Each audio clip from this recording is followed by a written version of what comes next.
Essa vai ser nossa primeira aula sobre Física 1, do curso de Licenciatura em Matemática EAD. Gostaria de novamente enfatizar, me apresentar. Meu nome é Messias, professor Messias. Como me apresentei, seria professor de vocês nessa disciplina. Bom, vou começar a apresentar a tela. Bom, então, nessa primeira aula, das 3 aulas que eu fornecerei para vocês da unidade 1, nós iremos falar sobre a introdução à física e sobre o movimento, mais especificamente o movimento com velocidade constante. Na introdução à física, nós iremos falar um pouquinho das unidades das grandezas físicas e, na sequência, a gente vai falar sobre o movimento, levando em conta a posição, deslocamento, velocidade média e a velocidade instantânea. E, por fim, a gente mostrar aí para vocês uma lista de exercícios que a gente vai utilizar na nossa prova. Pelo menos uma dessas questões da lista estará aí na nossa prova com os valores numéricos modificados. Bom, nossa avaliação da unidade 1. Bom, sobre as unidades básicas que a física utiliza, são as seguintes unidades: são o metro, o sistema internacional, tá bom? O metro, para, no caso, a grandeza comprimento, o segundo, para a grandeza tempo, e o quilograma para a grandeza física massa, tá bom? Importante enfatizar que a unidade, o símbolo, né, do metro é o M, o símbolo do segundo é o S, e o símbolo do quilograma é o kg.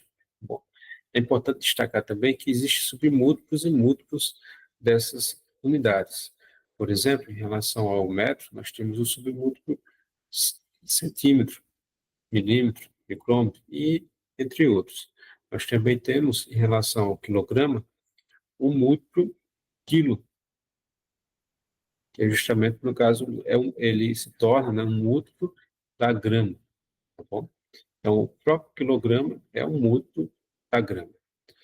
Ou seja, se a gente tem, no caso, a grama como se fosse, né, uma unidade principal, o quilograma seria um múltiplo. Bom, e o quilômetro já é um múltiplo do nosso metro, falando da unidade da grandeza comprimento. Bom, então, só para fazer um destaque em relação a essas unidades de grandeza. É importante a gente entender que o comprimento, né, ele foi inicialmente, digamos assim, inaugurado na França no século XVIII, né, precisamente no ano 1792, e esse metro era basicamente uma barra, né, que foi guardado lá num museu chamado Barrow International de Pesos e Medidas, e esse peso, essa barra foi distribuída ao longo de todo o mundo para que se fosse usado. Mais tarde, foi adotado que esse método, ou seja, atualmente, né, é 1 sobre a velocidade da luz, ou seja, no caso, 1 sobre 299.792.458 de um segundo, uma fração de um segundo. Então, a distância percorrida pela luz nesse tempo é, hoje em dia, no caso que nós conhecemos como metro. Por outro lado, o tempo, ele é uma grandeza que se mede, como nós conhecemos, através de um relógio. Mas como que era feito isso lá, né, pelos franceses, que começaram a catalogar essas grandezas para que elas fossem usadas na tecnologia, no nosso dia a dia? Eles pensaram em inventar um relógio que tinha ali, no dia, apenas 10 horas. Só que isso acabou não pegando, né, e depois foi aprimorado para um relógio com 12 horas, né, no dia e 12 horas na noite.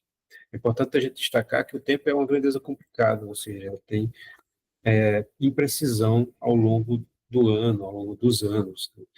Só para que a gente tenha um destaque, destacar, essa figura ela mostra um gráfico da diferença entre os dias desde do ano de 1980 até o ano de 1983, ou seja, ao longo de 3 anos. E a gente percebe uma pequena variação no, no tempo, né, de duração de um dia, na ordem de milissegundos. Vocês percebem aí que varia algo em torno de 3 milissegundos, né, ao longo desses anos, tá bom? Hoje em dia, no caso, o segundo, ele é correspondente a 9 bilhões, um pouco mais de 9 bilhões de oscilações da luz, de um comprimento de onda especificado, emitido por um átomo de Césio 133. Então, isso já é um valor extremamente preciso de um segundo. Bom, com respeito à massa, o mesmo museu lá na França adotou um peso, tá? Esse peso, na época, tinha 1 quilograma, essa era a unidade lá no Sistema Internacional de Medidas, era um peso de platina e irídio, como vocês puderam observar aqui na figura anterior. E à medida que o tempo foi avançando, né, essa massa ela teve outro padrão, que é justamente a relação do quilograma com a unidade atômica, ou seja, com o usinho. Como vocês podem observar, a unidade atômica é um pouco mais de 1,6 vezes 10 a menos 27 quilogramas. Aí nós temos uma unidade, digamos, um pouco mais padronizada. Bom, um padrão mais confiável. Bom, com isso nós podemos começar a falar sobre o movimento.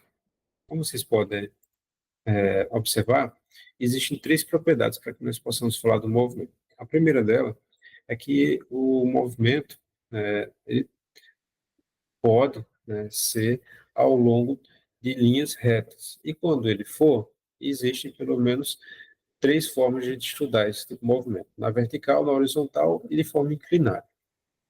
Além disso, o movimento ele não pode levar em conta as causas, ou seja, as forças, porque senão a gente poderia, né, ficar pensando, como é que eu posso ir mais depressa, como é que eu posso ir mais devagar. Então, para que a gente não precise pensar nisso, a gente vai estudar o movimento sem levar em conta as causas do mesmo, ok? E assim a gente consegue aplicar o que nós chamamos de cinemática. A terceira propriedade é que se um objeto em movimento é uma partícula, ou seja, um objeto pontual, ou um objeto que se move como uma partícula, tudo no objeto se move na mesma direção e com a mesma velocidade, assim, por exemplo, podemos imaginar que o movimento de uma criança que desliza passivelmente em um escorrega é similar ao movimento de uma partícula, mas não podemos dizer o mesmo de uma folha de papel levada pelo vento. Então, é importante a gente destacar que o movimento da folha de papel ocorre de tal forma, se vocês soltarem isso, né, soltar uma folha de papel ou uma folha de uma árvore, ele acontece daquela forma extrema por causa daquela aerodinâmica que a folha tem. Diferentemente se a gente solta, né, uma bolinha de gude ou a gente coloca uma criança para descer num tobogã. Então, nos dois casos, a gente vai observar um movimento muito semelhante, mostrando que a forma desses dois objetos não impacta de forma considerável o descer no escorrega. Tá bom? Então, em síntese, o movimento vai considerar, no caso, dar preferência a partículas, objetos que se comportam como partículas, não objetos que tenham, digamos assim, a sua forma influenciando no movimento. Bom, para que nós possamos fazer aferições de nossas grandezas físicas, né, e a ciência do comprimento e do tempo, nós precisamos fazer algumas definições. Uma das mais importantes é que o sentido do movimento influencia nas nossas medições. Por exemplo, nós vamos adotar uma regra geral que o movimento para a direita vamos chamar de sentido positivo e o movimento para a esquerda a gente vai chamar de sentido negativo, desde que o sentido positivo ele cresça para a direita e o sentido negativo ele diminua para a esquerda, obviamente. Bom, com isso, nós podemos facilmente classificar o movimento, e ele é classificado da seguinte forma: quando eu me movimento no sentido positivo do eixo, né, o eixo do comprimento, a gente chama esse movimento de progressivo. E quando eu me movimento no sentido negativo do eixo, a gente chama esse movimento de retrógrado. Bom, Bem, a partir daí a gente consegue definir o que nós chamamos de deslocamento. Deslocamento é basicamente a diferença entre duas posições nesse eixo do movimento. Ou seja, se a gente pega uma posição posterior e diminui para uma posição anterior, onde destacar aqui, né, onde destacar aqui que nosso X, tanto nosso X1 como nosso X2 representam as posições de uma partícula se movimentando. Então, quando nós pegamos a diferença entre uma posição posterior e uma posição anterior, nós definimos isso como deslocamento ou variação do espaço ou ainda como distância, tá bom? Beleza. Então, se nós temos essa distância ou esse deslocamento ou ainda essa variação do espaço, o que é que nós podemos fazer com ela? Para que a medida, né, dessa distância com o tempo, ou seja, quando nós aumentamos essa distância e o tempo passa, isso infere uma outra medida na física?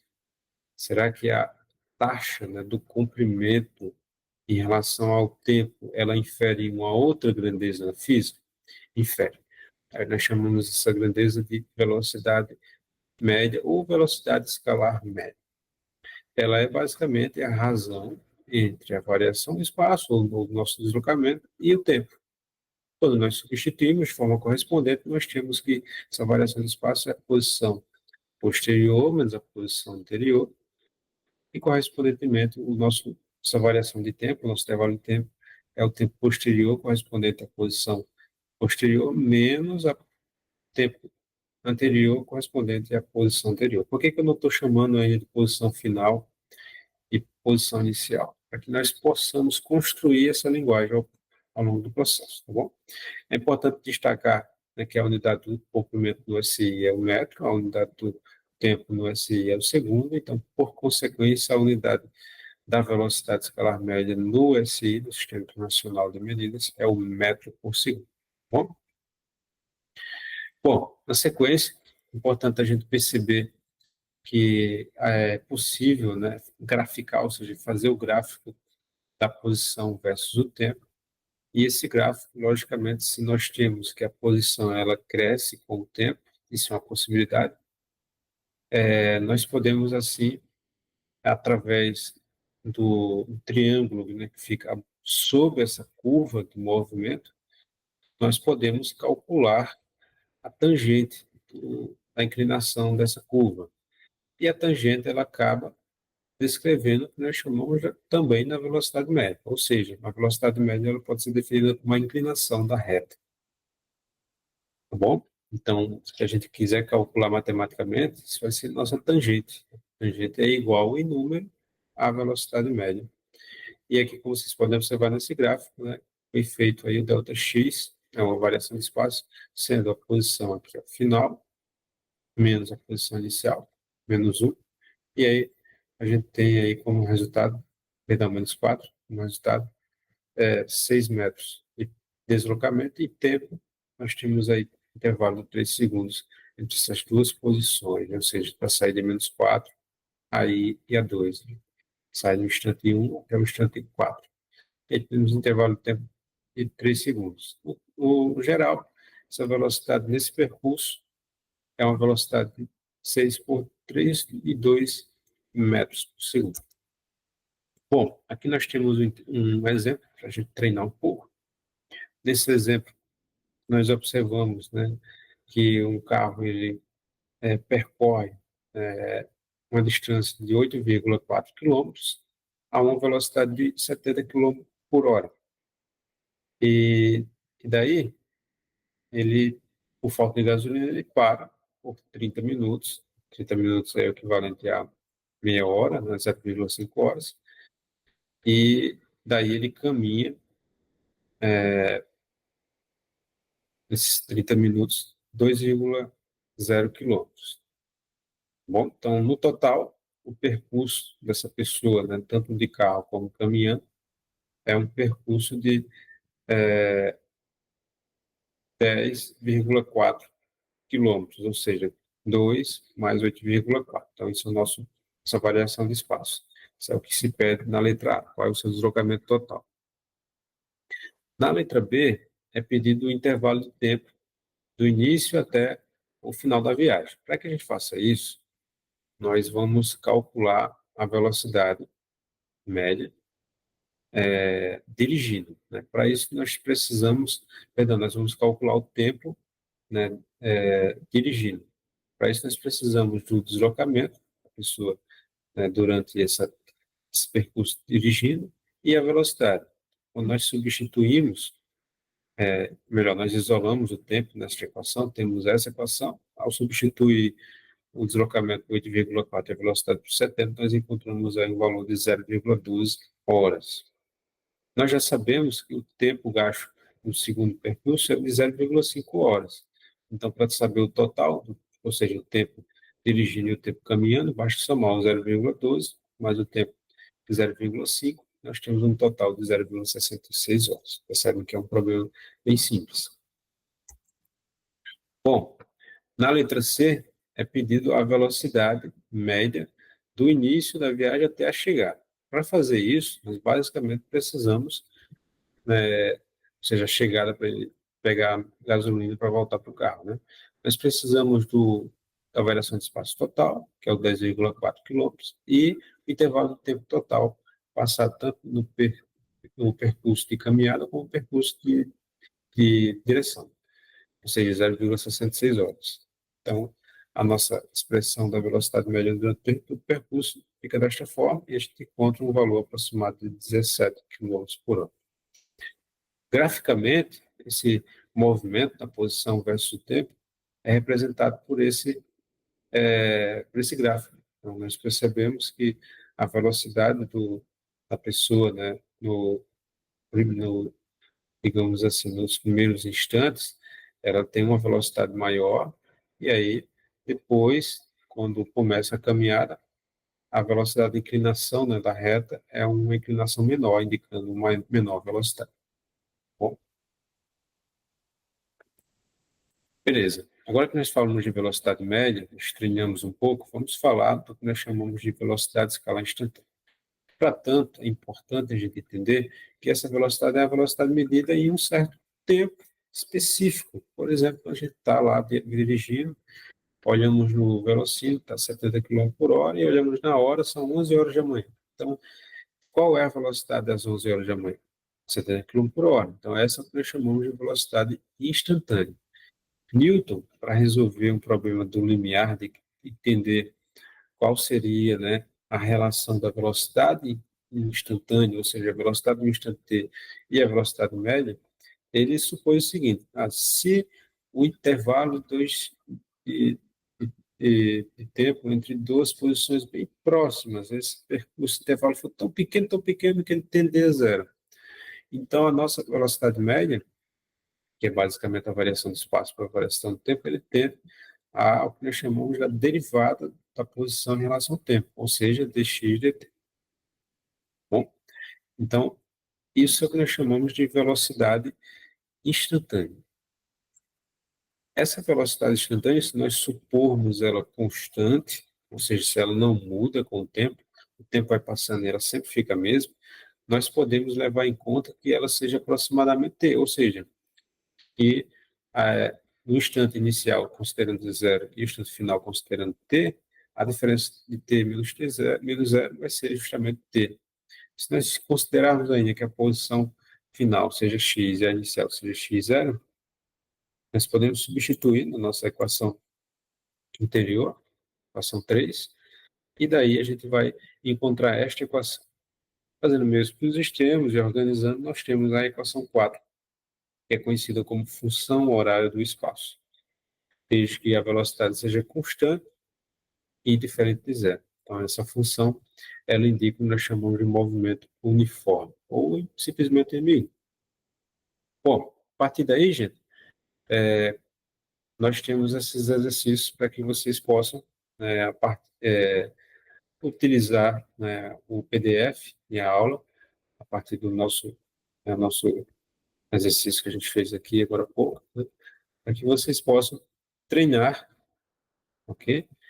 E daí, gostaria de enfatizar que a gente vai utilizar um desses dois problemas na nossa avaliação. Nossa avaliação vai ter 3 questões, então, uma dessas questões vai estar na avaliação, com os valores mudados, e ela vai valer 30% da prova, tá bom? Então, eu finalizo aqui a nossa primeira aula da unidade 1 e muito obrigado.